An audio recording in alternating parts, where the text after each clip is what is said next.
Let's try that. Oh, now they can hear me. Hooray! You have joined Midjourney's Prompting for Beginners. We will get started in just a few minutes. We are running a little bit late due to some technical difficulties, but we'll bring it all together shortly. So come on in, grab a drink, grab a chair, get comfortable. We have about 45 minutes to an hour's worth of content that we will be displaying, working through rather. Uh, aha. And here we have our window finally displayed. It's all coming together, guys. It's all coming together. What we do not have so far is the talking owl.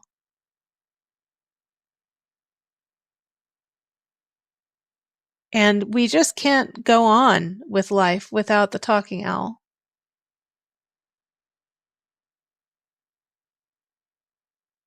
The talking owl is like an absolute must.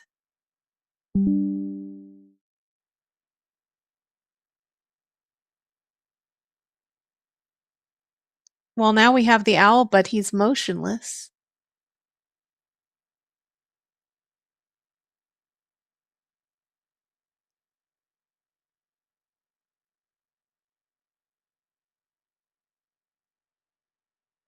He's just frozen.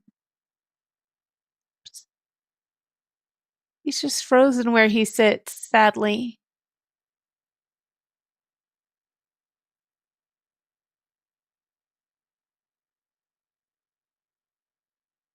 Poor guy.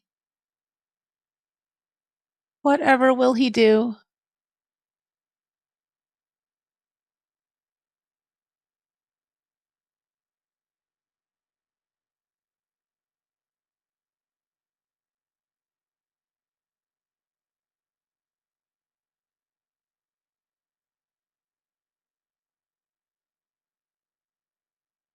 We'll have to try to figure out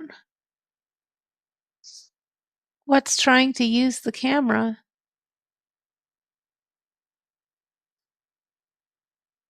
Well, we might have to go without Mr. Owl today. I can't figure out who has the camera.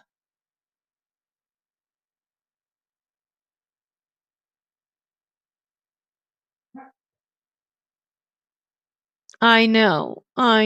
It's sad. Who has the camera? Okay. We'll just retire the owl for the day. Alas. Alas, poor owl, we knew him well.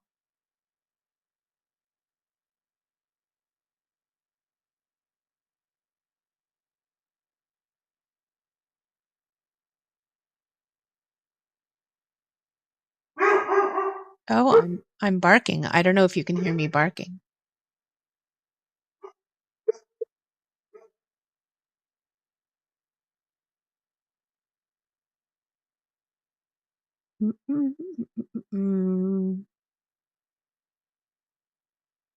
Okay. Explore styles. Ah, now that looks right. My prompting for beginners buddies. Okay. So I seem to be streaming, which is great. I love that. I love that I seem to be streaming correctly. And I can size my window. And we can get started.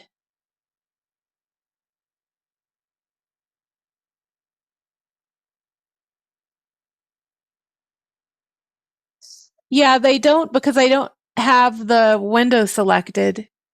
This is the window over here that has the chat on it, but it's not the one that has my focus. I have two versions of Discord open. One is carrying this chat, and one is carrying the chat where I talk and type. So since I don't have it selected over there, it doesn't move around.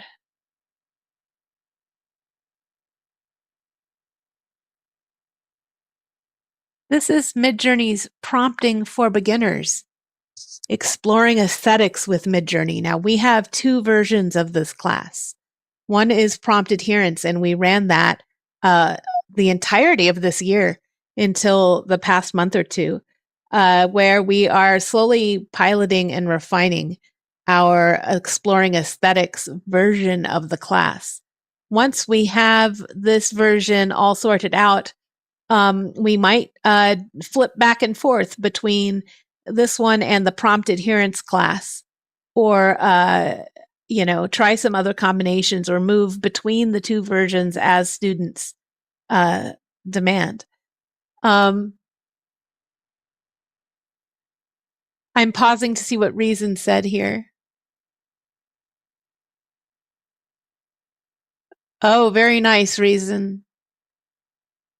Reason is showing how Nana Banana Pro can alter perspective as if it's swinging the camera around within the three-dimensional space to get another view of the subjects.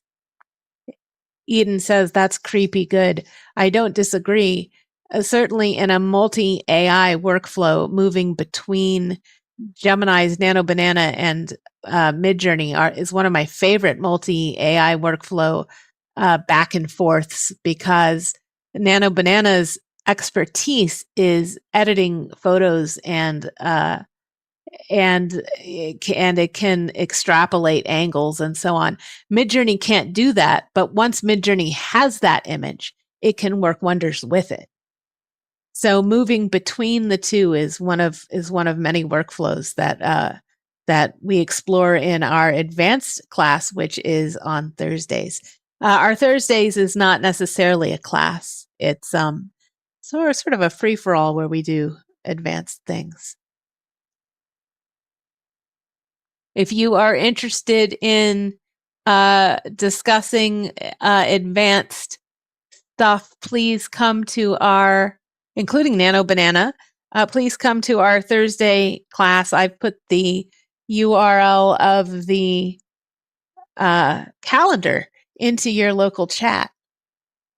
But what we're here for today is prompting for beginners. So what we're going to talk about today is exploring aesthetics with some of Midjourney's tools that blend styles and such to change the expression of our prompt. This is, again, a class for beginners. So for those of you who are quite familiar with Midjourney, you might hear things that you already know. If you hear something that you don't know about, you're certainly invited to ask questions.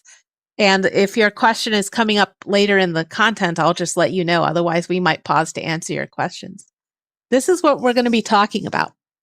We're going to talk first about just prompting basics, regular open-ended and void prompting, and then style basics.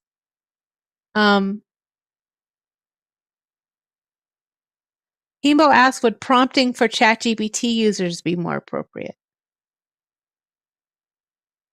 Is that are you being funny, Himbo? Because it is true that many of us use ChatGPT to prompt. Hopefully you use the Midjourney-trained GPT to prompt. Well, thank you for being here. Whatever else you have going on, you decided to be here today, and I really appreciate that. Whether you're watching this as a recording or live in person, if you're watching it as a recording, you can leave your questions in comments, and we will get back to you. So let's talk about lesson number 1. Lesson number 1 is prompting basics. Sometimes we're trying to get a specific image, right? Like exactly what we have in our head. That's when we're stressing about prompt adherence, and that's sort of a little vocab word I'll throw in there if you're not familiar with it. Prompt adherence is how well Midjourney actually follows what we tell it. So that's what I was talking about earlier when I said we have a class sort of devoted to prompt adherence. We do have that, but this class is about those other times where we're not so focused on a particular scene. Maybe we're messing around, we're seeing what else Midjourney can do. But honestly, I think that's a place where Midjourney really shines, not so much in doing exactly what you say, prompt adherence, but in sort of in making things look amazing. Midjourney can really excel with aesthetics. So let me talk very quickly about the basic prompting checklist.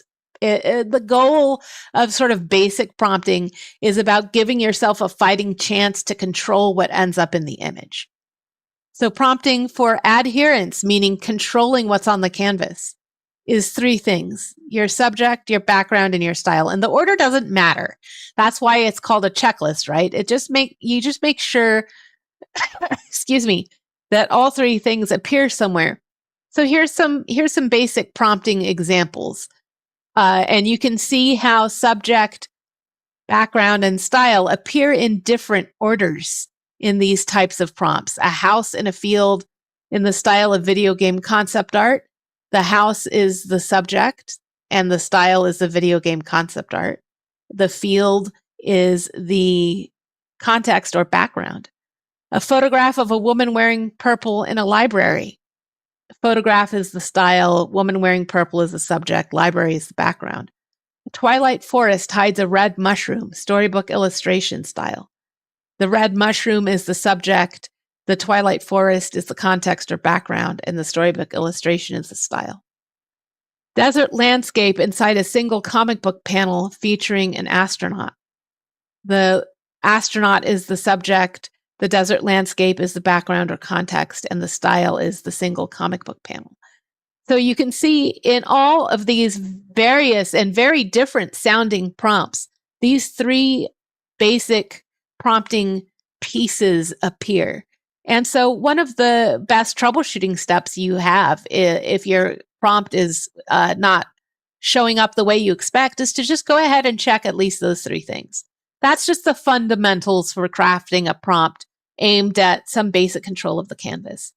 So now that we have sort of that in our heads, we can pivot, because our goal today is aesthetic discovery. And this is where we learn to use the tools that sort of lets Midjourney improvise. So improvisation tools. Haha, I said it. Types of exploration prompts. These sometimes we call them aesthetic probes, which is why I'm using a UFO. There are a couple of kinds of prompts that you want to explore when looking at styles. Just regular prompting, subject, background, style that we just talked about, right? That's useful when testing how a style treats a known thing. White kitten on a Persian rug, photography. Now that's going to test, what does white look like in this style? What about animals? What about patterns such as on a Persian rug? What about photography as a style? What happens when I use this style with these objects, with these words? It kind of pins it down. But you can also do open-ended prompting. This forces your style code or your style reference image it forces Midjourney to decide the aesthetics, because you're withholding the details that would help it. You're not saying photography, you hold back. So it decides the look. So you see this example here, and I'll give you some more examples. Stationary border design with motifs, framing wide blank central copy space. Okay, Stationary border implies a border without the look. Motif, no look there either. Doesn't tell it what type of style to use. And then you can go even further than that into a void prompt, which is just as close to content free as you can get. Sometimes it's just double quotes or a period or a pipe or a dash or something. It's striving for even less structure in the prompt because the hope is that will give you even more aesthetic emergences. An open-ended prompt intentionally lacks specificity. The model has to decide the details because you didn't.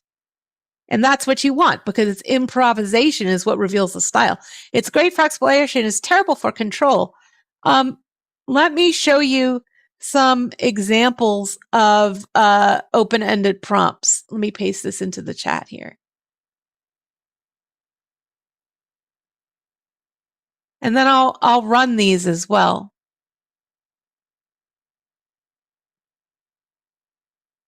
Let's use this sref.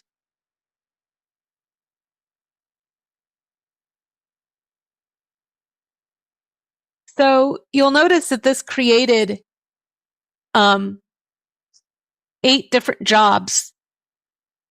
This is a permutation of all of these prompt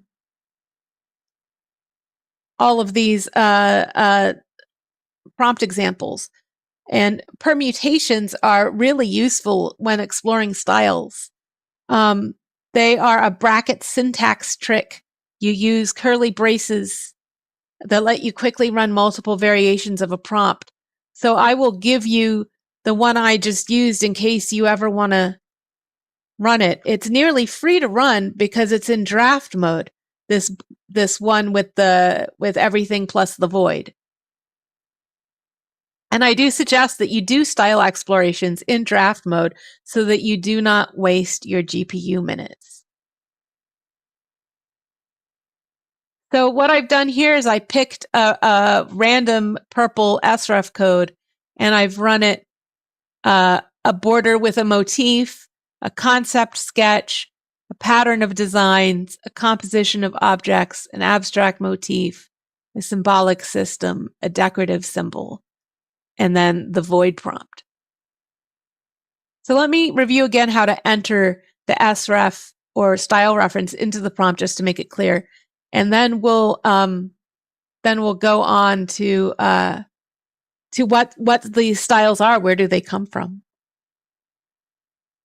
Permutation should be able to run in Pro and Standard plans, Himbo. As when I last left it, welcome, Joshi. When I last left it, that was true. I see any plan that has fast time. Got it. It's interesting that fast time is necessary when you have draft. But okay. In order to use permutations, you must have fast time.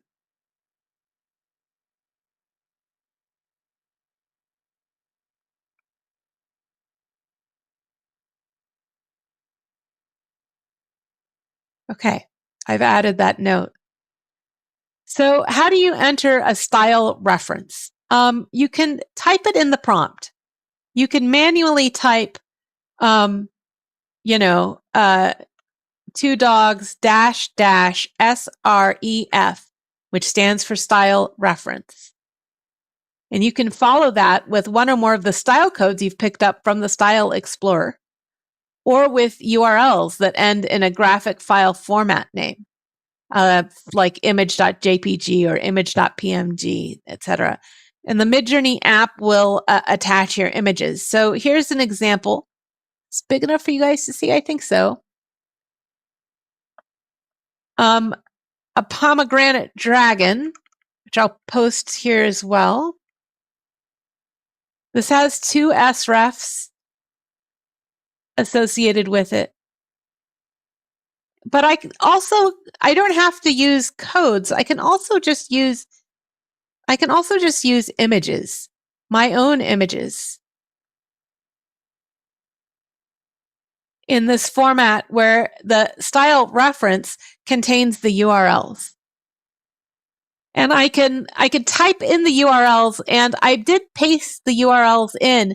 Midjourney automatically put them into the style reference tile for me.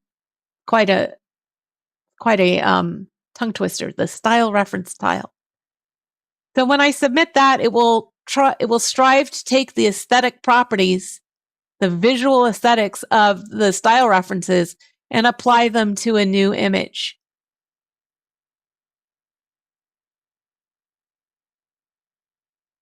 See, can I get this a little bit bigger? Oh, there we go.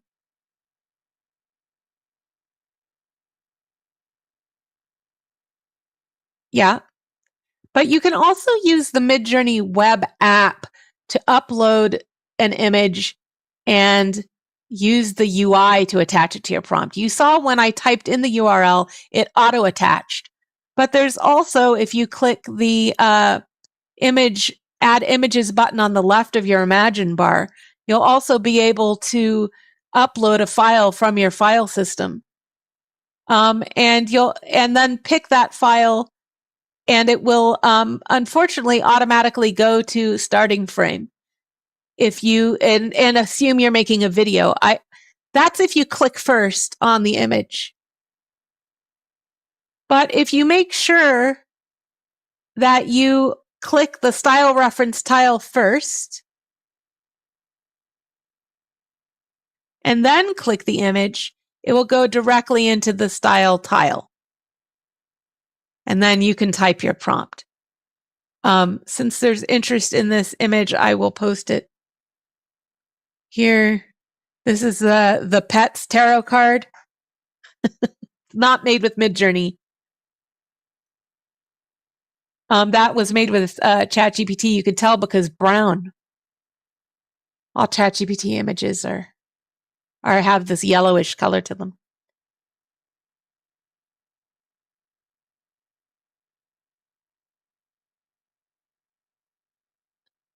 So let's just summarize what we've talked about really quick so that we can make sure that we ask questions. We focused on the difference between seeking prompt adherence and aesthetic exploration prompts. Basic prompting checklist was subject, background, style. Order doesn't matter. We talked about different kinds of exploration prompts. And then we talked about the availability of permutations and draft. Are there any questions about lesson 1? If you have no questions, type NQ or no questions.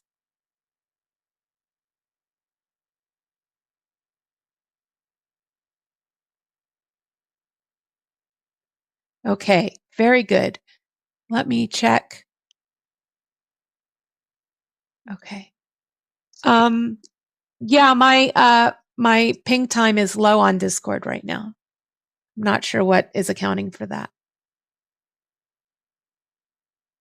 Okay, so in lesson number 1, we learned how to write prompts that invite exploration. So in lesson number 2, it's about what happens next. It's how Midjourney's style system interprets that text and turns it into a specific visual look. If you've been following along, you might have seen me use styles, and you're asking, well, wait, what are they? Where do I get them? What's going on? So let's talk for a moment about style basics then. What are styles? Well, the first thing to think about is that styles aren't filters. They change the whole expression of the prompt. We're used to taking an image and applying a filter that changes how it looks.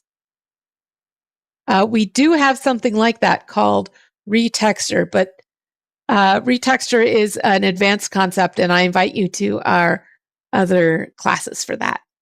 The styles we work with most often in Midjourney are more like configurations.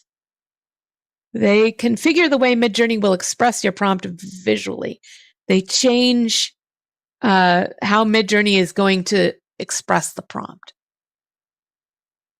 One style might express the word bird as robin, and another might express the same word, bird, as a flamingo, and another might express bird as a penguin, right? It's super, super interesting to see if I do dog and I do sref random, random, random, I'm going to get 3 dogs. Different random. I forgot to put draft. Don't forget to put draft, you guys. And in this case, you can see the dog is interpreted. Wow, that is a cute style. The dog is interpreted as sort of short little corgis. In this one, the dogs are look like mutts. It's hard to say what kind of dog it is. And in this one, they're all hounds. So in the same way, if I actually go in here and say, let's see, I'm trying to think of a dog. If I actually say that it's a corgi and then do style, random, random. Let's see if I can make this happen. My hands are shaking. sref, random, random, random. This time I'll remember to put draft. Now I'm going to get 3 dogs. But they'll all be corgis styled differently. Corgi 1, Corgi 2, Corgi 3. Oh, yeah. So you can control it, but if you don't, if it's open-ended, you see that the type of animal or whatever will be interpreted by the style. A 3-dog night, indeed. So let's see if I've explained myself correctly. Let's see if you can answer this question. Some of you have answered this question before. If you haven't answered this question before, take a look. In Midjourney, what is the most precise reason a style is not the same as a filter? Is it A, a filter only alters lighting and contrast, but a style changes subject matter and viewpoint? Is it B, a filter acts after generation, but a style configures the model's output behavior from the start? Or is it C, styles apply color correction using machine learning? Or D, filters are parameters, but styles are random? Let's see, is there anyone, Tris and Vitali and maybe Yako? I don't think you've answered this question before. Do you want to take a stab at it?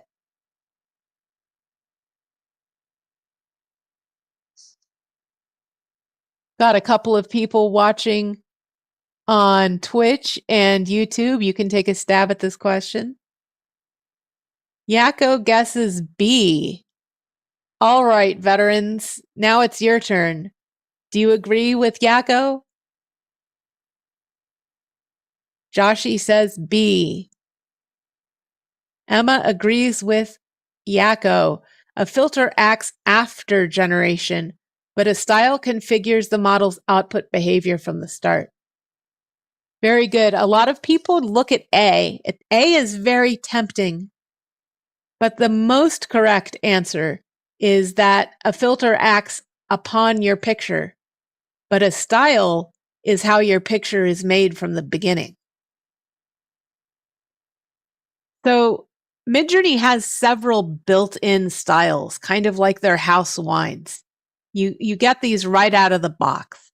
There's raw and Niji. You know, I should not capitalize Niji because I think it's case sensitive. If you capitalize Niji, it won't work. And the default. You can't name the default. You can't specify the default. You only specify the default by not specifying the other two because it has no name. So it's called raw because the default output of Midjourney is just photography, right? And using this style sort of keeps that default to raw photography. The raw style pairs well with prompt adherence prompts because raw photography is less work for Midjourney than styled images. So you can use raw to default to raw photography. Let's look at an example. I'll just do a cat. If you'd like me to do a different animal, I will happily do a different animal.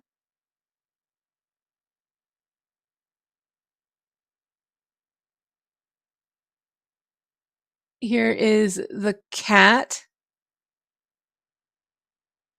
And you can see raw defaulting to,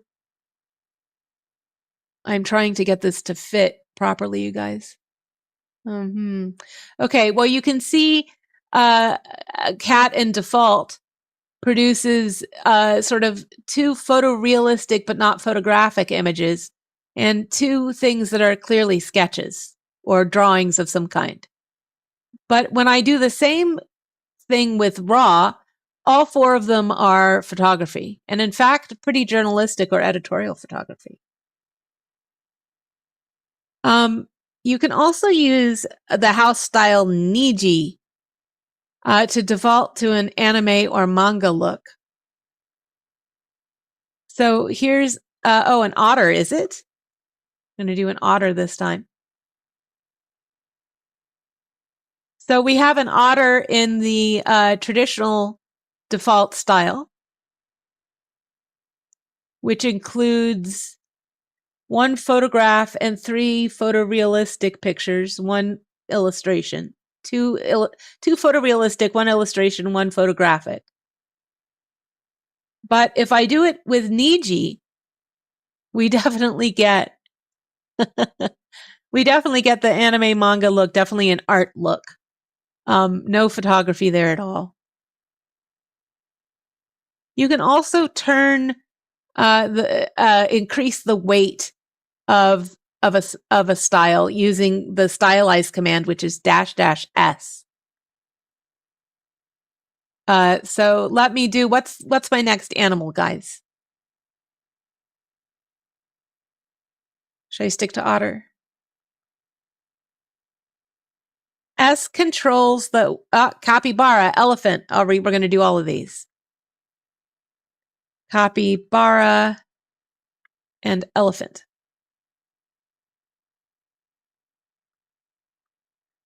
So take a look at this.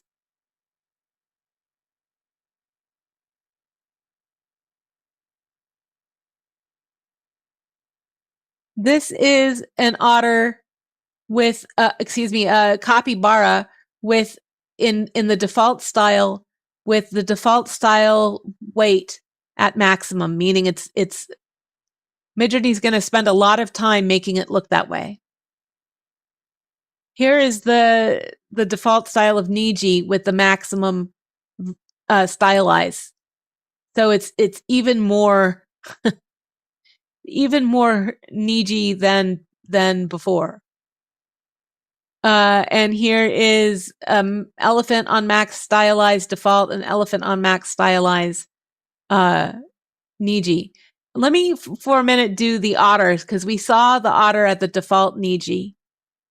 And now I'm going to do otter at the max Niji using stylize at 1000.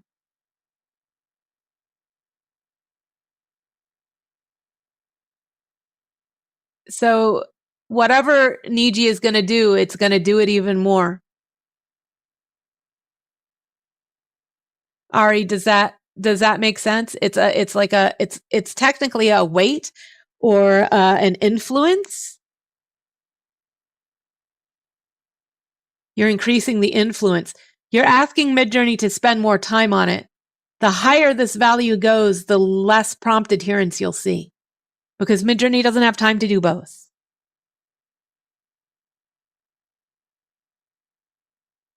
So I'm saying you default to the style because your prompt is the strongest force in Midjourney. While raw or Niji may have their defaults, which I've just demonstrated, they can ultimately be used to prompt any style. For example, if I ask Niji to give me a Polaroid photography of a cat, Polaroid photograph of a cat, it's capable of doing photography, even though by default it does illustrations. Similarly, though raw defaults to photography, you can prompt it to any style you like.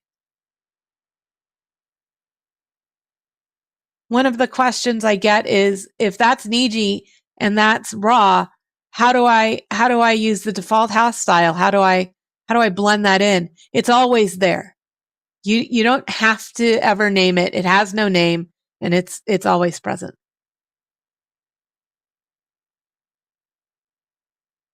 Any questions about house styles, raw, Niji, and default?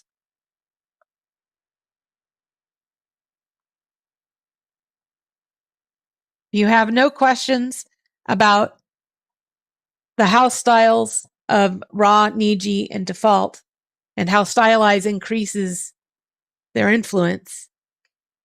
Type NQ or no questions. No questions, no questions. Okay. If you do have a question, you can just type it in or ask for your microphone.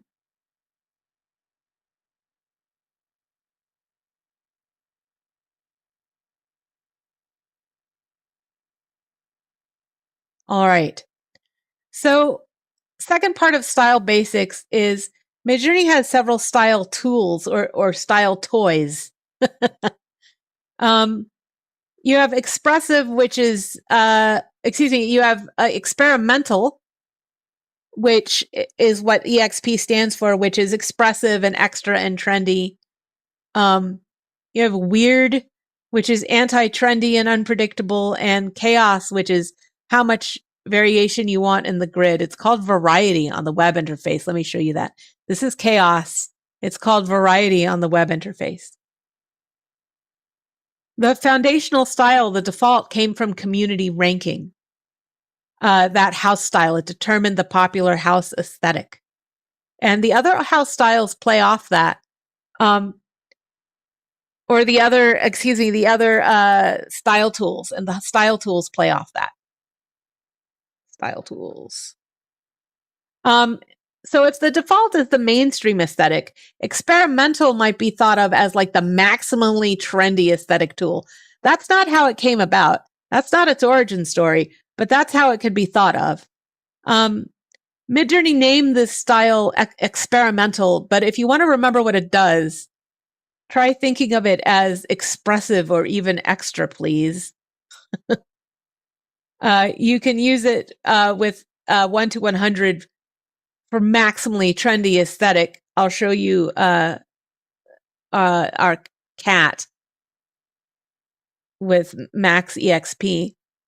So if experimental shows you the maximally trendy look, weird might be thought of as the minimally trendy look, the look that rejects everything the community made popular. So if I max out weird, instead of getting this beautiful, fluffy, maximally trendy cat, I don't actually know what I'll get. Weird is pretty unpredictable. Let's see.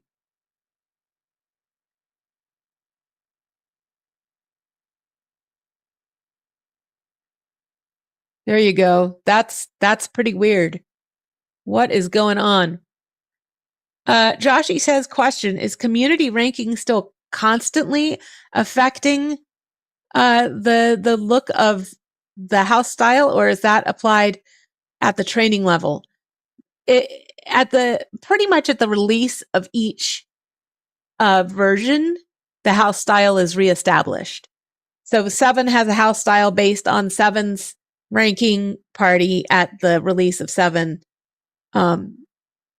6 was given its house style based on the ranking of 6, ranking party during 6, and so on. So when 8 comes around, we'll be given, 72-hour ranking party. And that ranking is what will be one of many different threads in the establishment of the house aesthetic. So in addition to the house styles and dials, if you will, Midjourney invites you to bring in aesthetics from other sources. And we've looked at that a little bit before. You can bring in styles from out in the world or bring in styles from Midjourney's own style exploration tool. So part of Style Basics is knowing that Midjourney has pre-generated styles. These are the SREF codes, the style reference codes. Their strength is modified by --SW, which is style weight. So let me show you, this is what I ran to show you 3 different style weights. So at below default, you might recognize this picture. It's the same one as we got when we ran it here. See that? So my style weight is so low that the difference between these pictures is almost nothing. Let me give you these 2 pictures side by side in your chat in case you want to investigate that further. How very, very close they are.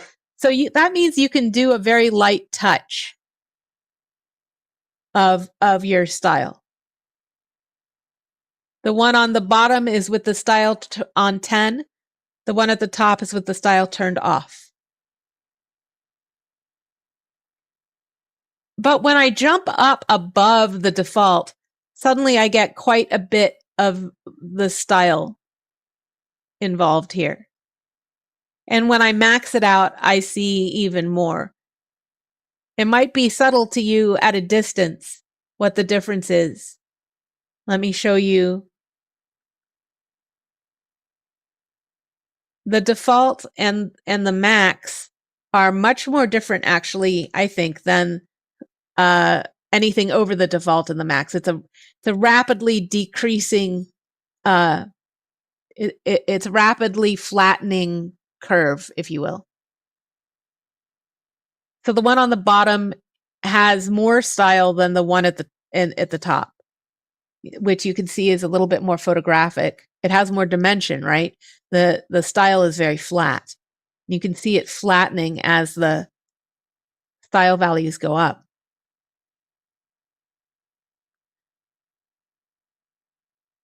Midjourney also allows you to bring in existing style with image prompts and style references, right?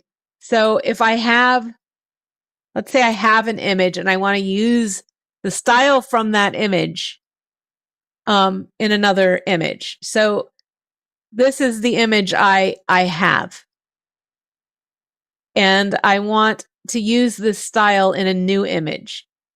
What I can do is go to my style exploration.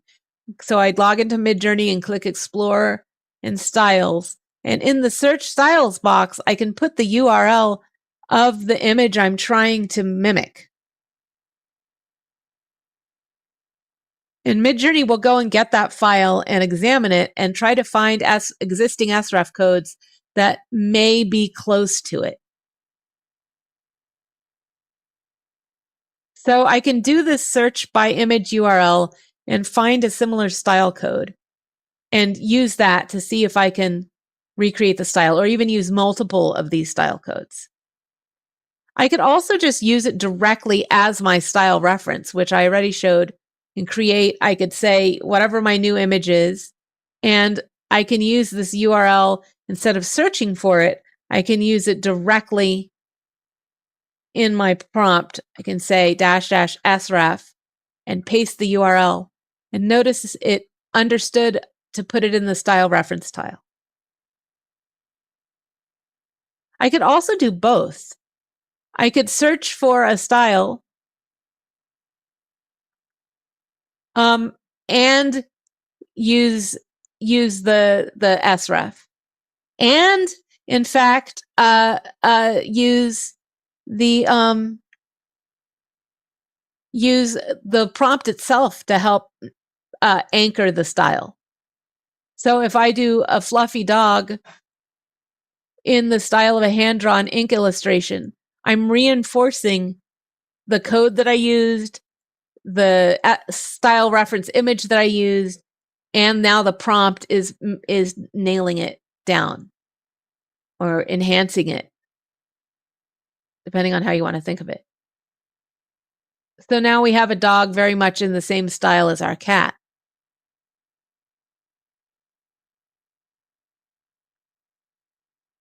So style reference allows you to influence the stylistic rendering of a new image generation by referencing the visual style of an image represented by a URL or a Midjourney style code. It does strive not to bring in subject matter or composition. It may, but it strives not to. You can use one, many, and combos of direct URLs and codes. Style random, as you saw, is also available. It generates a new code. And the Style Creator tool, Style Creator beta tool, I should say, we'll discuss that in just a minute. Have to call it beta because how it will behave later is not how it behaves today. So not only can you bring in styles from the outside, you can also sort of start to, let me stop and ask, does anyone have any questions about using the sref parameter or using the style tile to bring in your own styles? If you have no questions about bringing in an existing style, say no questions or NQ.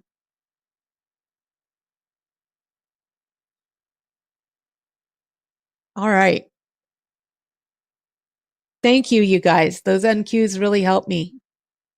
So not only can you bring in styles from the outside, you can also start defining your own house look using Midjourney's personalization profiles and mood boards and style creator tools. So lesson number 3 is where we shift from using styles to sort of designing your own aesthetic system that you can reuse across projects. Is there anyone who finds that attractive, the idea of having a consistent style across projects? Is there anyone here who uses that feature? Joshi does. Himbo points out distinctive style cell. Distinctive style cell.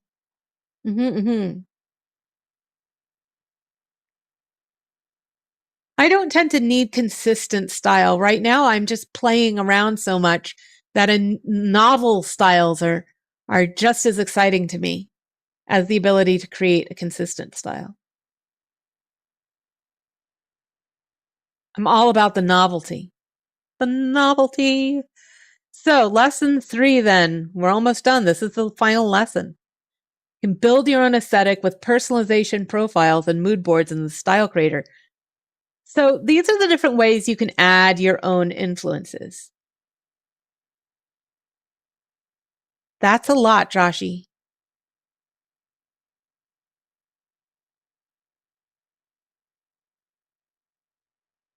Add your own influence. You can import a picture and use image prompts. You can import style examples, which I just demonstrated for you. And then new things, creating profiles with ranking, or creating mood boards, or using the Style Creator tools. So let's talk about those. Profiles. I'm going to midjourney.com. I'm logging in. I'm clicking the personalize button on the left bar. And I see a giant personalization on or off switch. And then I see profiles. You can make multiple profiles, but I stick to just the one. And you rank. You choose between 2 images you like. This one is definitely asking me whether I like warm colors or cool colors better. I'm just not sure. I like that one better. Sometimes you don't know what it's asking. Like do I like squirrel vector graphics or older women with massive suitcases. I don't know. Sometimes if I don't really feel anything for either when I rank, I skip.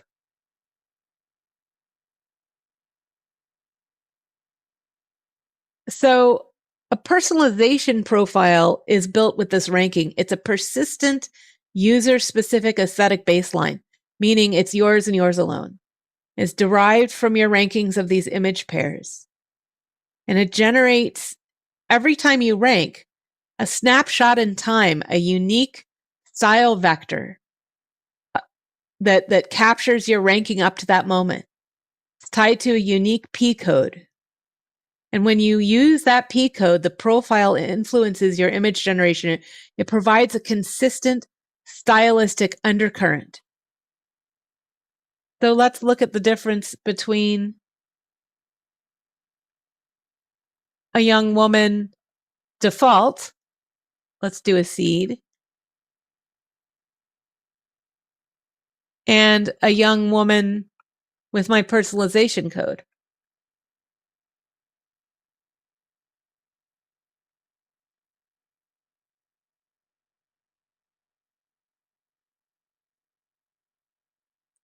So what does all my ranking do?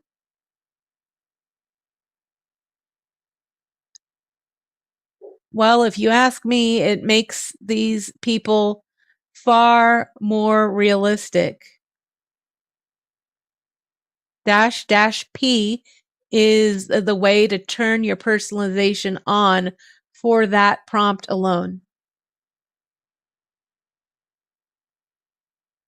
The default style made her fresh and beautiful, and my personalization made her tired and messy.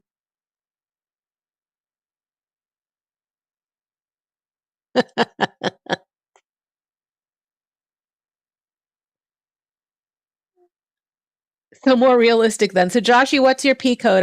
I'll do a demonstration of a young woman with your P code. All of you guys can throw your P code in there if you want, and I'll demonstrate.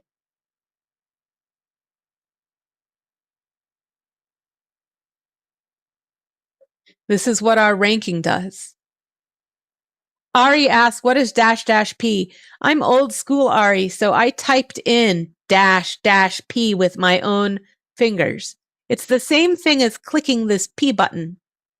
When I type --P, it's like clicking this P button. The personalization button over here in the UI toggles it on permanently. But if I type it in the prompt myself, I can leave this off and turn it on per prompt.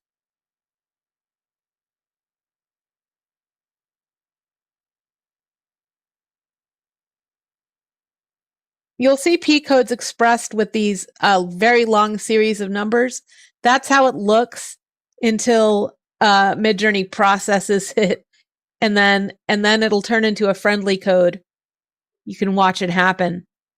As soon as Midjourney grabs it, it was turned into a 7-digit alphanumeric.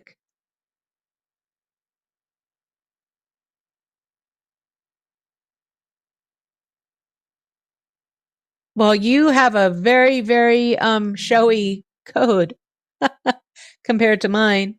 So these two are pretty close. So you can see the difference between Joshie and Clarinet. It's like the same woman, but she's gone to a glamour photo shoot.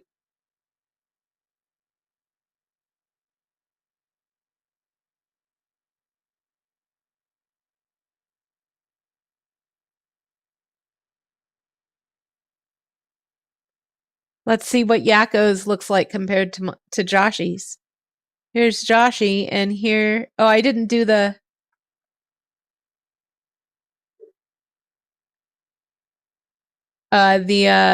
code, seed code. All right, so that's Joshie. And this is Yako.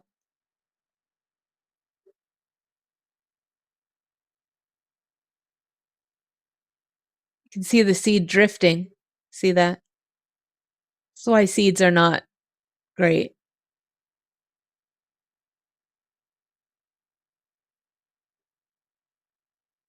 So let's see. This is drifted so much I can't even see. I can't even see Yakko's who to compare it to. Maybe here to here. Yakko is night and day compared to me. Okay, so here's me.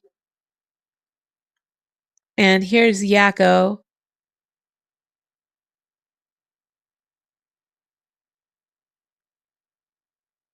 And here's Joshi.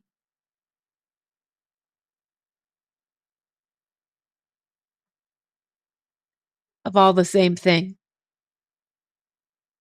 So you can see how there's this underlying aesthetic baseline. And we think that Midjourney just performs a little bit better when personalization is on. When should you use your profiles? When you want to make images with a particular look and feel, which is different than mood boards.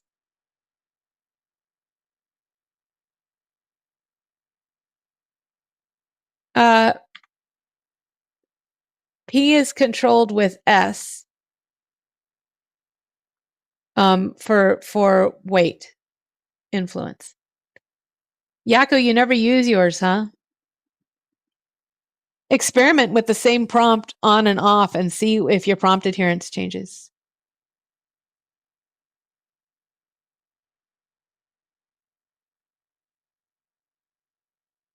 Your P is either off or it is on, either because you've toggled it in your prompt using the P parameter or because you've used the button.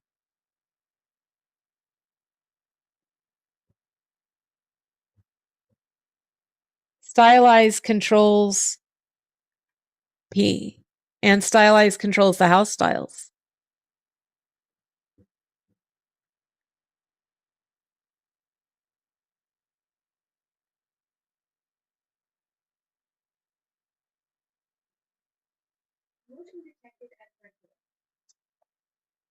There is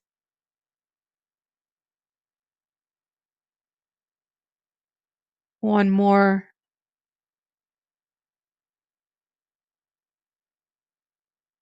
That's cool. Lots of dramatic lighting.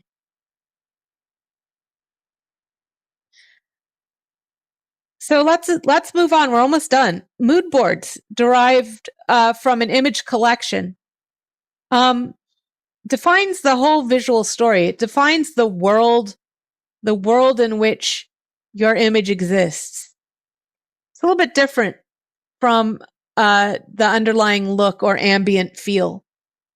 A mood board is a user-curated collection of reference images. Go to personalization. You go to, they've moved it. You go to aesthetics. Beneath personalize is mood boards. And you can collect images of a certain look, if you like, or of a certain world, really. That's it should be called world boards, as far as I'm concerned. Because mood boards influence not just visual style, but cultural, social, and economic context. Because the model interprets patterns in what the images represent, not just how they look. The whole world. This includes embedded cues like wealth or class or region, fashion, design era, material culture. It strives not to transfer the objects, subjects, poses, or layout from your collection. For example, here's a collection of a man and a woman, and every single one of them has the man behind the woman, right? You'd think that if I use facing the same direction mood board, I would get two characters facing the same direction. I absolutely do not, even if I prompt them that way. I suppose I should demonstrate that.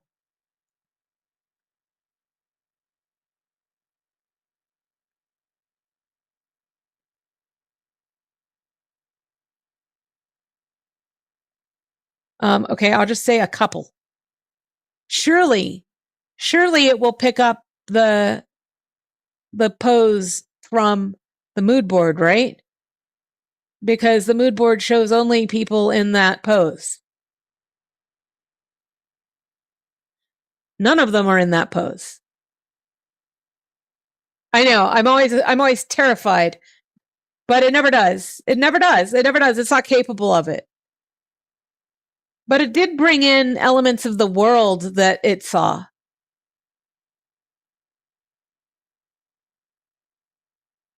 Let's so you can see it strives not to bring in composition, right? But check out, where's my Texas one? This is a great example. So this is a drive 1 year ago this month through the Texas backcountry. And one of the things you can see in these images is something of a socioeconomic or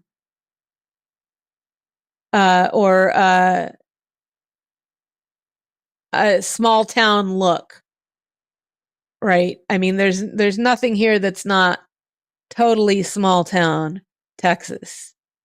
Look at that guy. That says wildlife trapping, wild hog removal.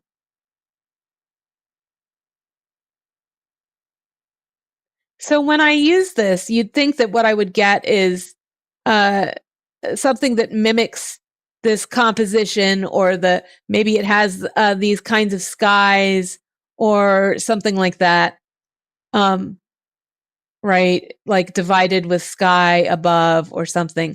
But what actually happens is this world is communicated to my new prompt. So if I just do something as simple as 2 dogs using this mood board, these 2 dogs will belong to the world of that of that mood board.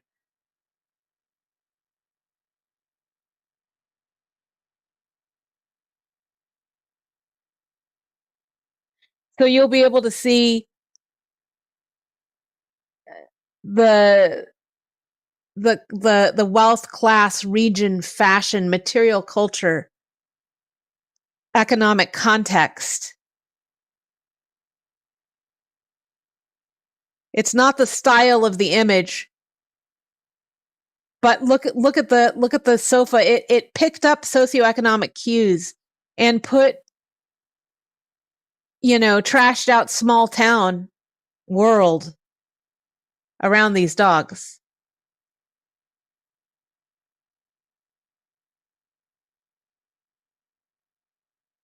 And if you want to experiment with that world, I can share this world with you. I am sharing small town Texas world with you. Can you prompt away from that world? You can try, but it's super hard. Mood boards are powerful.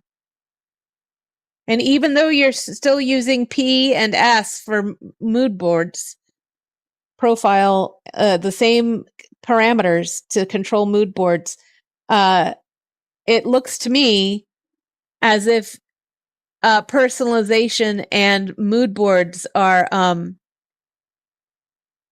little bit different.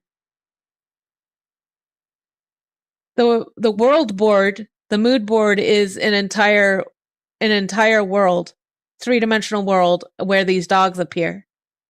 Whereas the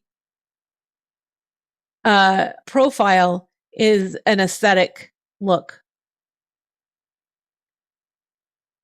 The intensity of mood boards and profiles and raw and Niji, all of those are controlled with S. Default, raw, Niji, profiles, mood boards are all stylized. Whoops, I hit return too soon.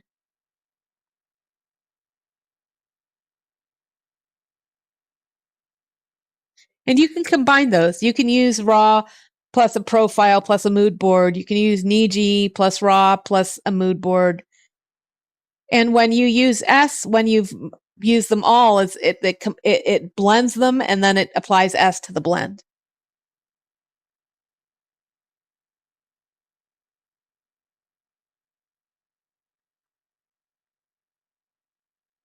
So when should you use mood boards? When you want to make images with a shared story, a shared world.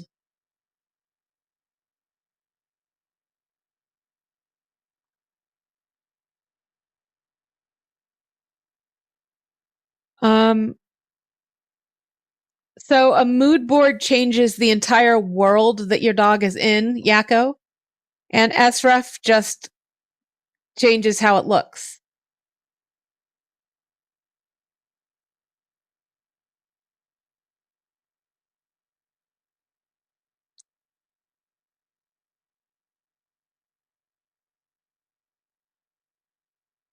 And the prompt controls all of it. The SREF strives to change just the visual appearance. It occasionally goes deeper than that. But it's trying to be an aesthetic layer control only, is what an SREF is trying to do. And a mood board, on the other hand, is not constrained. It changes the whole world. I am finding these things to be progressively more similar. And I wonder if at some point Midjourney is going to collapse all of these. In other words, eventually we'll be making SREFs ourselves and profiles ourselves and mood boards ourselves, right?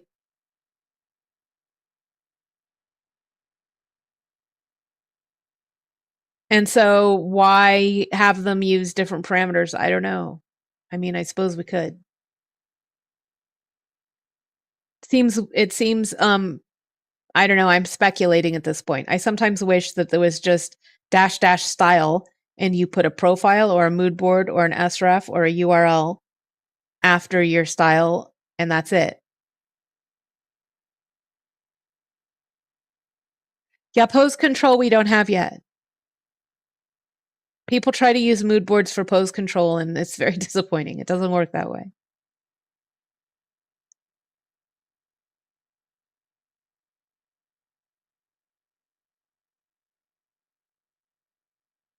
So the last thing I wanted to go over is the Style Creator beta. But before I do that, are there any further questions about profiles or mood boards?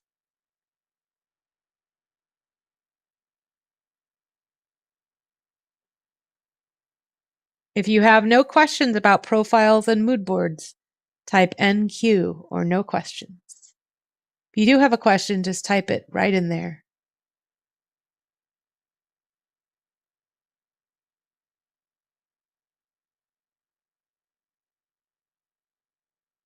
Himbo says, what is the best way to control all these parameters? Do you mean the level of influence?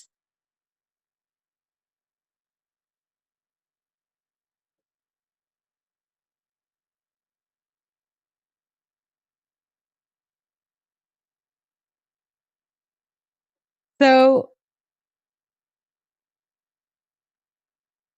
default raw Niji mood boards profiles, they all use the stylize parameter.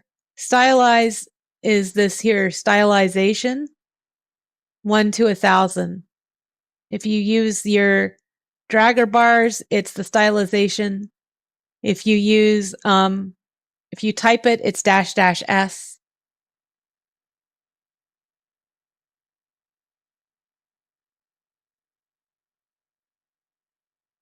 Everything else is basically your prompt. Controlling, like if you type dog and you get a hound dog instead of a corgi, add the word corgi to your prompt. If you are using a mood board that keeps making things look luxurious, then change your prompt to specify that it's shabby.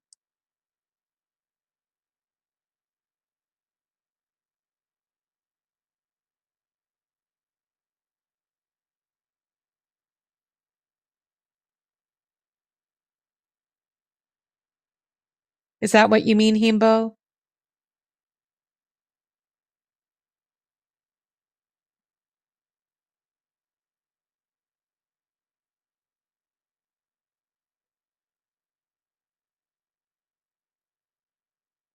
Okay. If you have more specific additions to your question, feel free to type it in and we'll circle back. So the Style Creator Beta. Oops.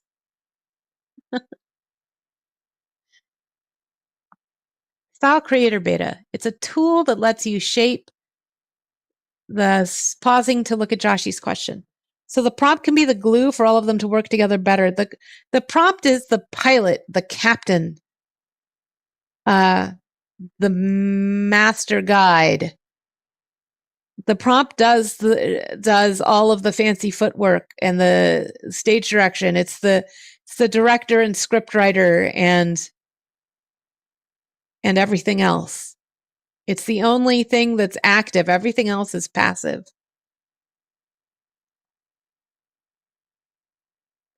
So learning to prompt is very important. And I don't really cover how to prompt in this class. I just cover how to explore these styles.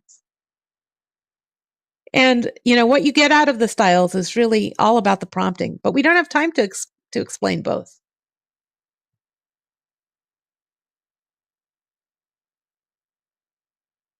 I'm still working on how to make a style class that doesn't ignore prompting altogether. And how to make a prompting class that doesn't ignore style altogether.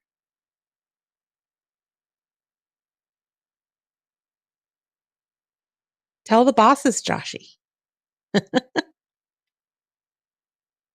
So when should you use a Style Creator Beta instead of a mood board or a profile or an SREF? This is when you want to explore and discover novel styles or build a style you have in mind. Now, honestly, building a style you have in mind maybe as easy as going to explore styles and then searching for the style you have in mind, like, vibrant watercolor. I don't know. Look, vibrant watercolors. I can just browse these and pick one that I like.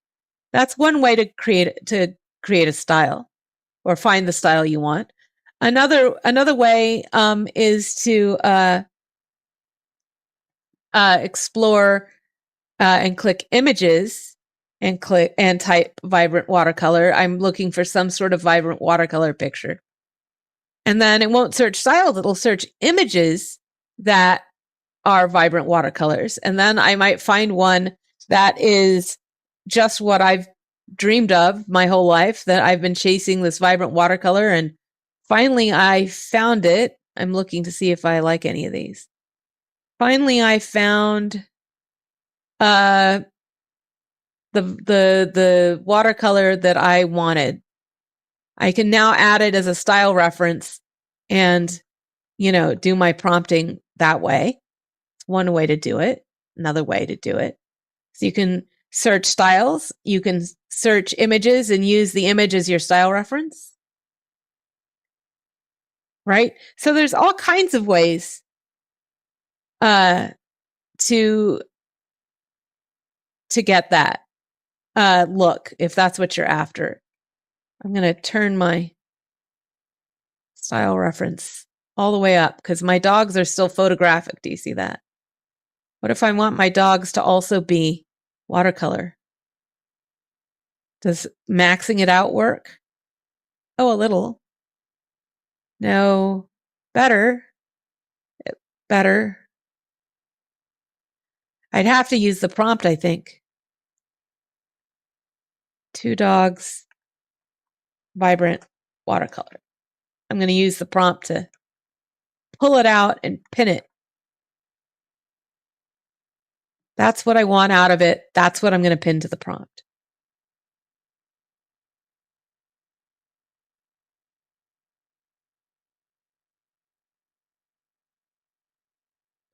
There we go. Now my dogs are made of this as well. Worked out fine. So there's lots of paths to getting a style that you want. Yako says, what if you use a reference photo to make a mood board? You wouldn't just get the look. You'd also get the whole world of the image. So I don't know what the whole world is if I put that abstract watercolor. I don't know what else it will pick up. Bohemian artists, I don't know, something. But it would certainly apply more than the look. Like here, all of these things have a certain look.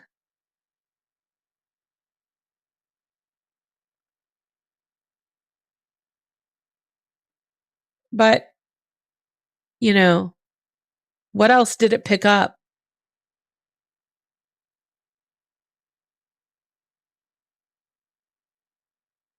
Notice it didn't really grab just the style. It grabbed the era of the boats as well.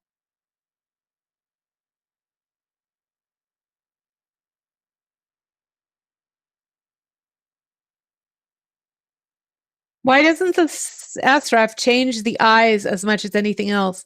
Seems to leave the eyes intact. Are you talking about this progression of images here, Himbo?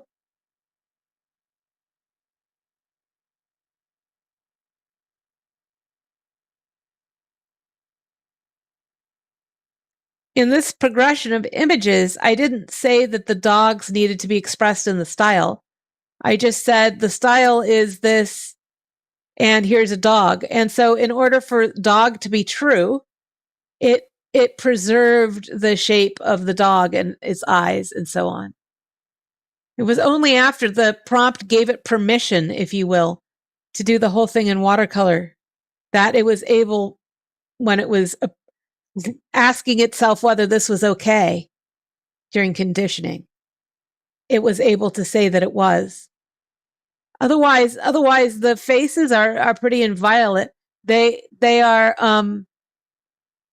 It needs to be a dog. I asked for 2 dogs. If he makes the faces too different, it may not look like 2 dogs anymore.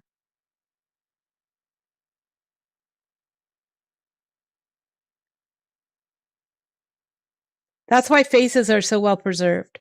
If you want to make eyes and faces less preserved, you can add a little bit of weird. You can change the prompt. You can increase the style weight.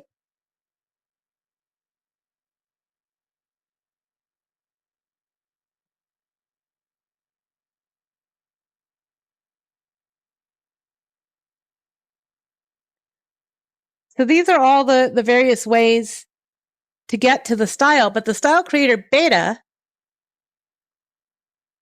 allows you to enter a prompt and choose from among styles until you have chased across several iterations, chased the style that you have in mind.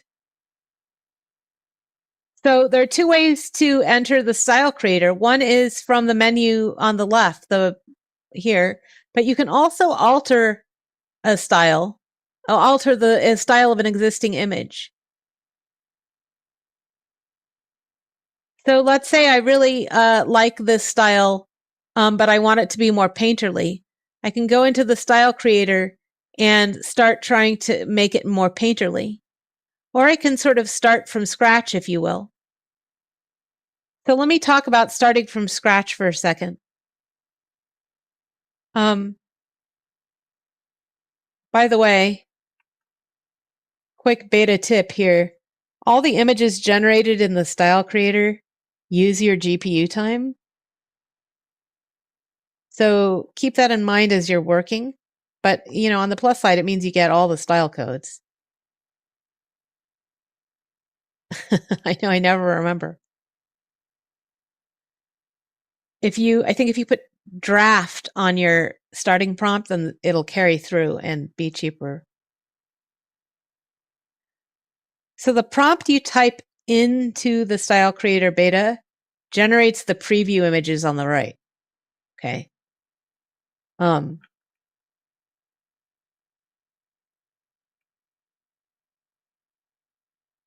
These preview images here.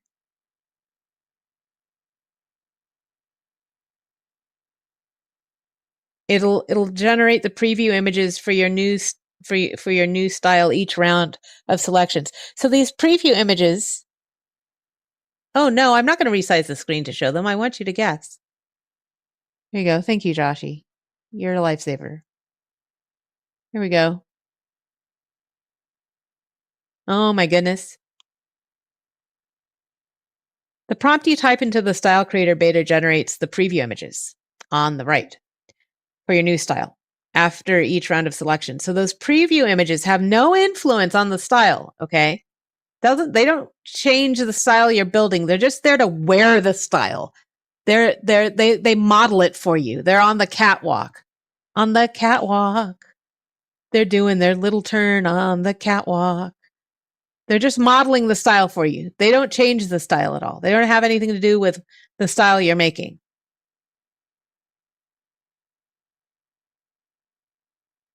Styles that you're making, they strive to be portable aesthetics. In other words, portable meaning that they work the same way regardless of prompt. You can move them across from prompt to prompt to prompt. Portable. But they do still have some sensitivity to the prompt, especially its archetypal theme. And Midjourney knows that. So look, if you plan to use the style that you're making with something in particular, like I'm actually planning to do more sailboat logos with this style, but I've used 2 elephants. That might not work for me. If I do plan to use the style with something in particular ultimately, then I may find some benefit in planning what prompt I use. It's worth planning your prompt to complement the style you intend to use so that it'll behave as expected. So, whoops, let me go back to Style Creator here.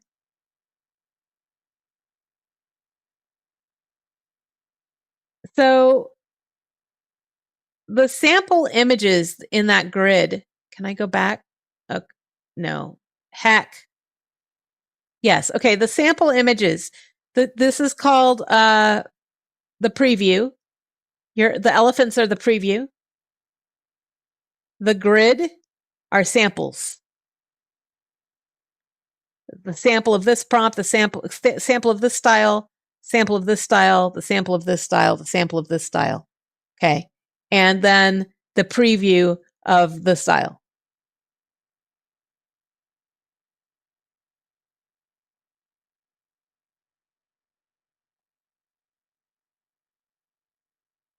Let me talk for a minute still about planning your prompt going into this.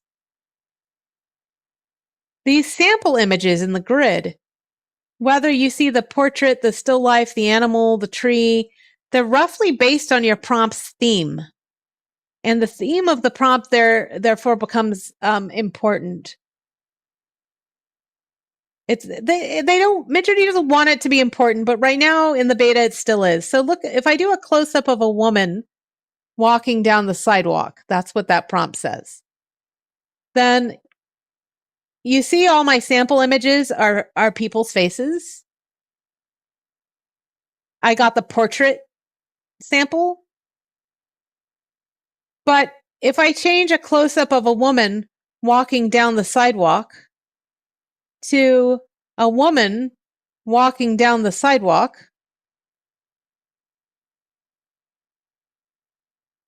Now it's the city. Because the first one was a close-up of a woman, and so Midjourney anticipates that I want to see faces. Now I'm talking about walking down a sidewalk, and it thinks I'm interested in cities. And if instead of a woman, a dog walking down the sidewalk, I say a dog, now it's showing me the animal samples because it figures I'm interested in animals. Why does it do that?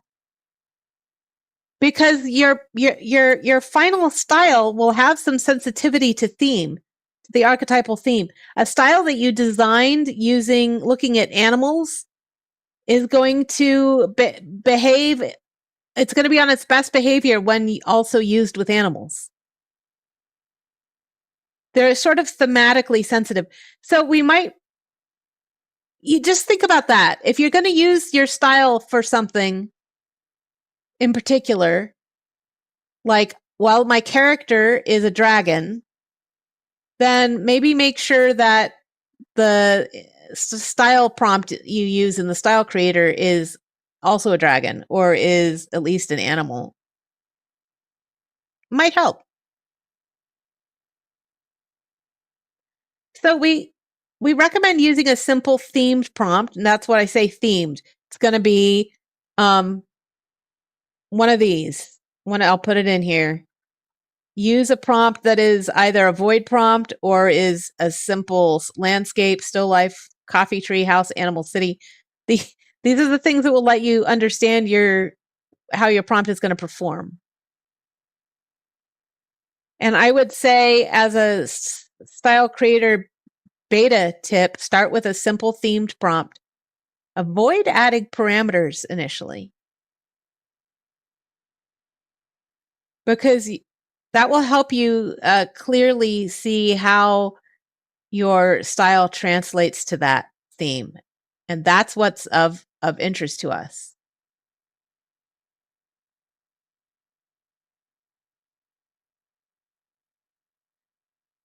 If you don't take this advice, if you use parameters when creating a style, then remember to use them again when you use that code. Otherwise, it'll look quite different.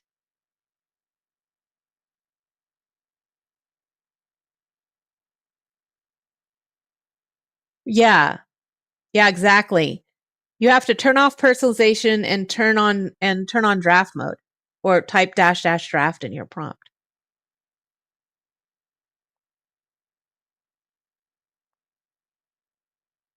So Himbo said, what am I supposed to do to I have this dog walking down the sidewalk, fine, and I have all these styles. Now what? Well, the answer is either you have you have a style in mind that you're chasing, like vibrant watercolor, or you're just intrigued by some of these. Like, wow, this glowing pink lamb is really cool. And I also find myself attracted to that magenta one and this magenta one. Apparently, I'm in a blue and magenta mood. So if I refine the style, it's going to blend those together and then apply that blended style to my output. But I can't just stop. I can't stop too soon. Multiple selection rounds are required to figure out the look. So don't stop too soon. The look matures after about 5 selections. So I do have a preview, but it's not how it's ultimately going to look. I mean, I could use that code, but I'm not really done thinking about it yet, and neither is Midjourney. I'm going to apply those. I'm not chasing green anime, but we can in the next example.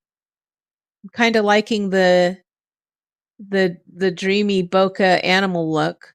But you see, I'm picking dreamy bokeh animal and it really isn't there yet. See ideal minimum there? That's where we'll start to see it come through. Right now, it's working out the math. Still working out the math of what I'm asking. I don't see any of these matching my vision, so I'm going to skip grid to get a new one. Do I see anything matching my vision? Maybe this. Maybe a couple of these match my vision. It's still not, I'm still on step 4, so it's not finalized.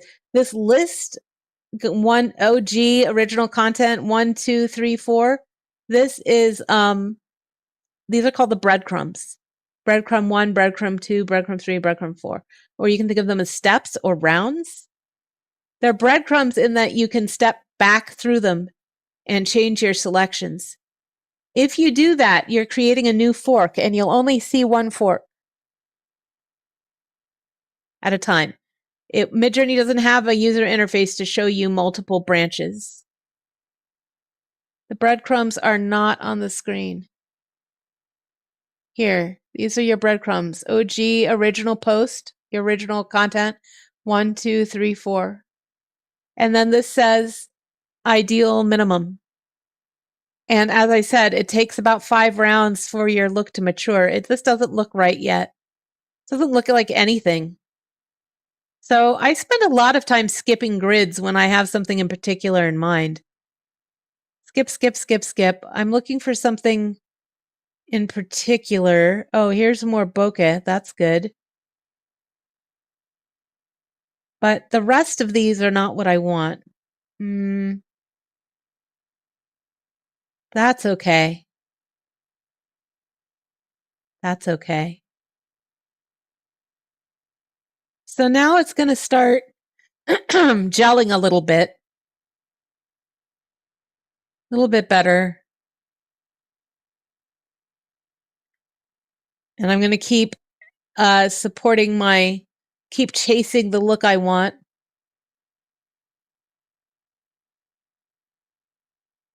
You should use draft mode for this. The fact that I'm not using draft mode right now is bad news bears. You absolutely should.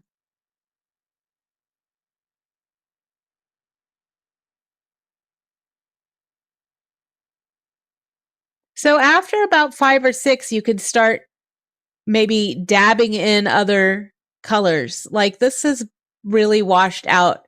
I went so hard on the bokeh pink and blue that these guys don't even have a lot of structure to them anymore. So I might start intentionally picking styles that kind of fit in my theme, but add a lot of sort of photographic structure. That's like adding a dab of photographic structure to my style. And then after 5 or 6, I can really start studying what I've got here and see what else do I want. I think I want to see it still even better defined. So I might pick none of those are quite what I want. Let's see. Might pick something that has a lot of definition to it, like these. Trying to get my dog better defined.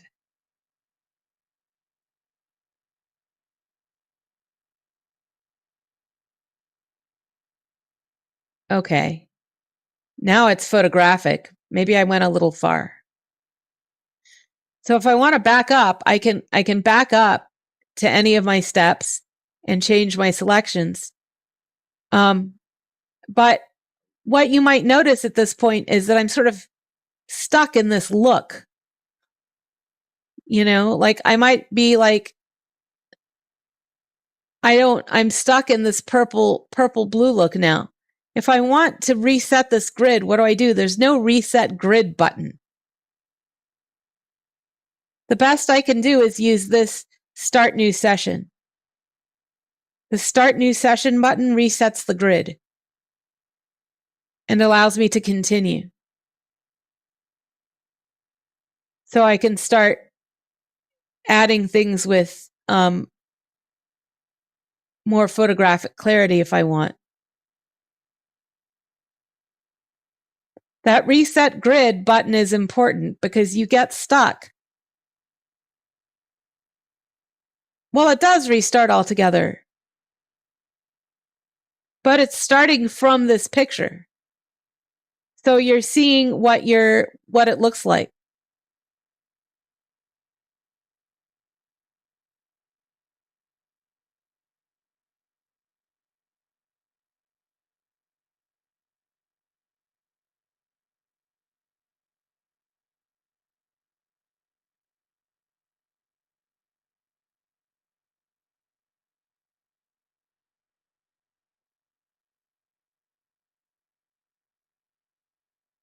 At least I think that's true.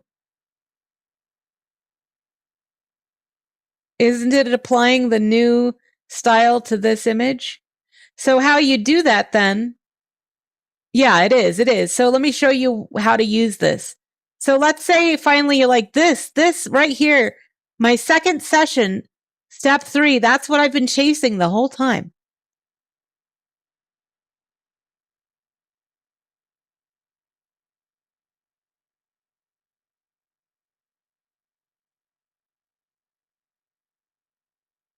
Well, look at that. Oh, I haven't ended the session yet. Hold on.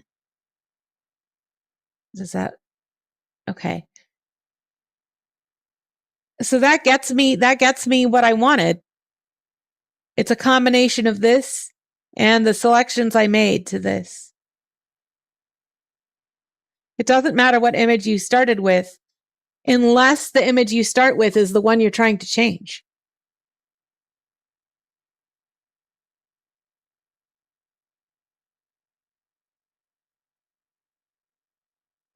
And that's 2 different use cases that gets really confused.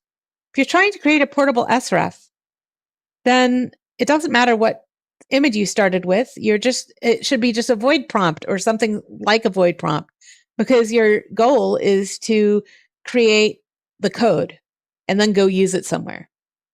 You can also load in an image that you're trying to change the style of, which is what I did in this example. I wanted to change the style of my 2 dogs to something like with lots of bokeh and pink and blue. And I showed going too far until they were like illustrations with lots of blue and pink light. And I felt that that wasn't where I wanted to go with that image. So I hit my reset button, my reset grid, and I started selecting again. And remember, my goal is to change this image. And finally, the second or third, after resetting the grid, the second or third selection is what ultimately got me the style I wanted for this image.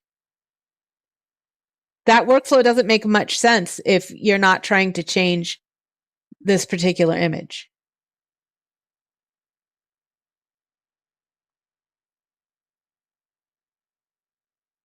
Me too.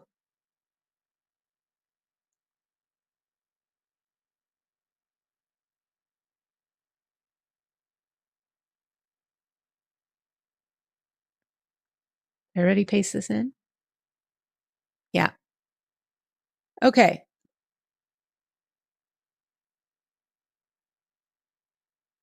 Do you want this dog? Do you want the dog or do you want the style code?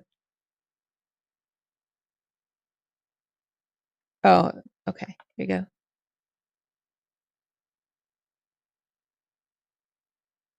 And here's I'm glad you like it. That's cool. Random. It's the URL to the picture if you need the picture. So let me summarize this real quick and see if we have any questions.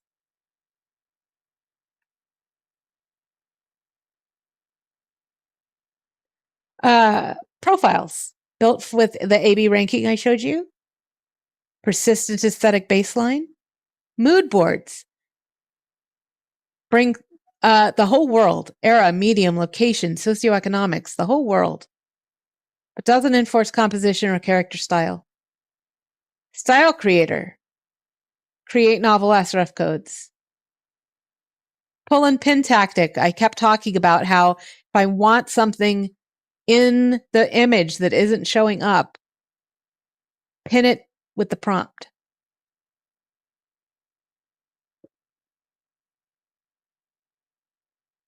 All right, we are out of time.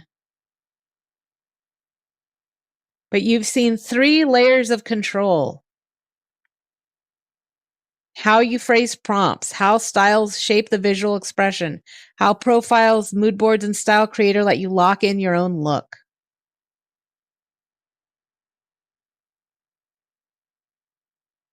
I know, it's so much. That's why I'm doing so many summaries. And this this will be this is recorded on our YouTube. If you ever want to look at the recording. And if you register, I can give you the notes.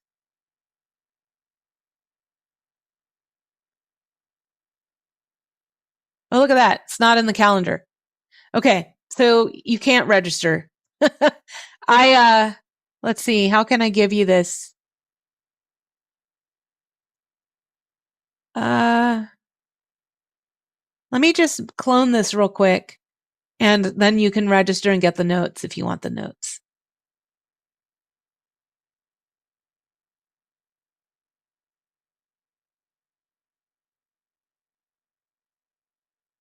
That's today, right? Yeah. It's not going to let me put it in the past, will it? I will. Let me put it in the past. Excellent.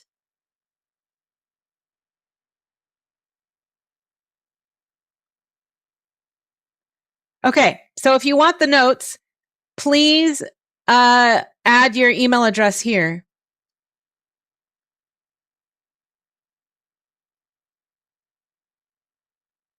I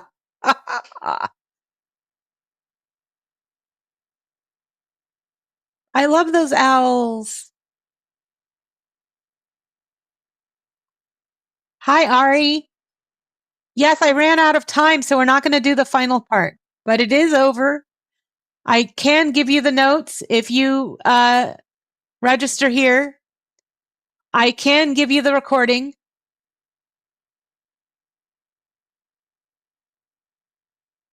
I'll miss you too, Ari. I'll miss you all.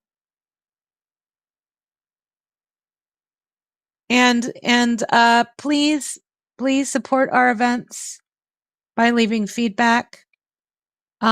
This is a pilot class. I've changed the format a little bit every week. You might have noticed if you've been here week over week.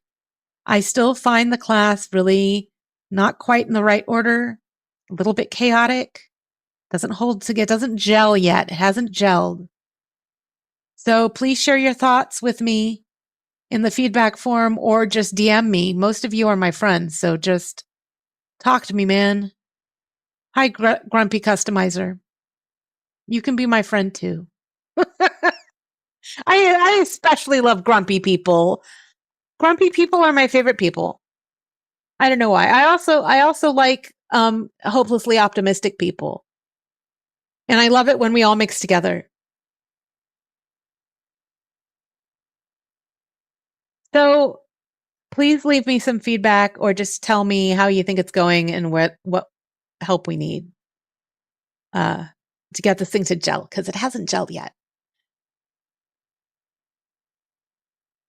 Hello to and thank you for joining my Facebook folks, my YouTube folks. Really appreciate it. Please leave your feedback any which way you can. And I will look to catch up with you later. We do love blended mixes. That's what we do here. But guys, there's just happens to be another event today.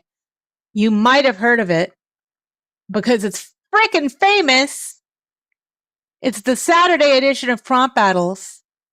I'm way too excited to tell you about Prompt Battles, even though there's only like 9 of us here. Please go to Prompt Battles. It's so much fun. It is a totally different vibe than the boring content shoveling information you get. It's the opposite of here.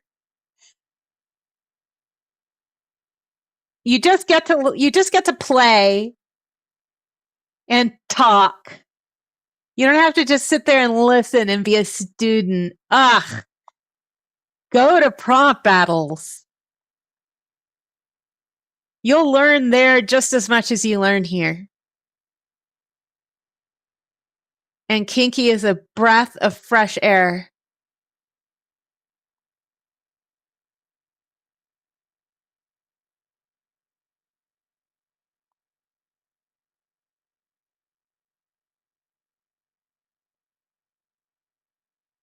All right, everyone.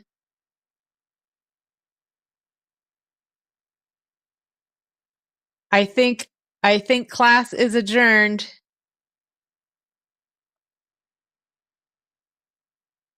See you next session, next time for more prompting adventures.